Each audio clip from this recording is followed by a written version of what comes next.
चेतन राणे दापोली शिक्षण संस्थेच्या भाग उंबरले येथे शिक्षक म्हणून कार्यरत। व्यायामाची त्यांना प्रचंड आवड आहे आणि त्यांचे विद्यार्थी देखील व्यायामपटू व्हावेत अशी त्यांची प्रामाणिक इच्छा आहे।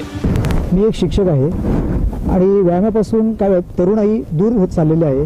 माझ्या विद्यार्थ्यांसमोर एक आदर्श निर्माण व्हावा, एक ज्वलंत उदाहरण निर्माण व्हावा यासाठी मी या व्यायामाकडे झुकलो आहे। चेतन राणे यांना शिक्षकी पेशामध्ये आवड तर आहेच, शिवाय त्यांना भारतश्री सारख्या स्पर्धेमध्ये उतरायचं आहे।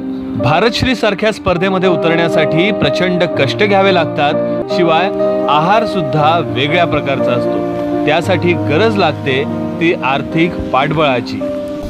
आतापर्यंत ज्या स्पर्धा झाल्या त्या स्पर्धेमध्ये रत्नागिरी श्री गट क्रमांक 1 मध्ये द्वितीय क्रमांक मला मिळालं। त्याशिवाय दापोलीमध्ये जी स्पर्धा झाली या दापोली श्री स्पर्धेमध्ये उगवता तारा हा किताब मिळाला। आगामी स्पर्धांमध्ये खेळण्याची माझी इच्छा आहे, परंतु स्पॉन्सरशिप मिळत नसल्यामुळे फार मोठी अडचण निर्माण झाली आहे। जर स्पॉन्सरशिप मिळाली तर दापोलीचं नाव नक्कीच उज्ज्वल करेल। चेतन राणे हे केवळ शिक्षक किंवा व्यायामपटू नाहीत, तर हळव्या मनाचे कवी देखील आहेत। एवढंच नाही तर ते पत्रकार सुद्धा आहेत। अनेक क्षेत्रामध्ये ते आपली कामगिरी सातत्याने ठेवत आहेत। कवी म्हणून तर ते संपूर्ण जिल्ह्याला परिचित आहेत। त्यांची फेसबुक कविता सध्या जोरात गाजत आहे। फेसबुकच्या मायाजालात अट्रॅक्शन वाढत आहे। कॉन्टॅक्ट वाढवण्यासाठी माणूस वेबसाईटमध्ये झुरत आहे। आपल्याच रक्ताची नाती तो डिलीट करू लागलाय।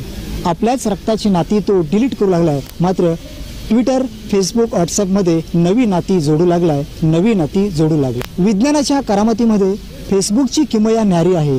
विज्ञानाच्या करामतीमध्ये फेसबुकची किमया न्यारी आहे। एकाची वाईफ ती दुसऱ्याची लाईफ झाली आहे, दुसऱ्याची लाईफ झाली आहे। जुनी झाली अरेंज मॅरेज, जुनी झाली अरेंज मॅरेज, नंतर आली लवशिप। नेटच्या युगात चाललंय live in relationship, live in relationship. Profile friends मेसेजमध्ये तरुण हात गुंतले आहेत। प्रोफाईल फ्रेंड्स मेसेजमध्ये तरुण हात गुंतले आहेत आणि चॅटिंग कमेंट लाईकमध्ये विचार सारे खुंटले आहेत, विचार सारे खुंटले आहेत, विचार सारे खुंटले आहेत। चेतन राणे यांच्यासारख्या हरहुन्नरी व्यक्तिमत्वाच्या पाठीशी उभं राहणं खूप गरजेचं आहे।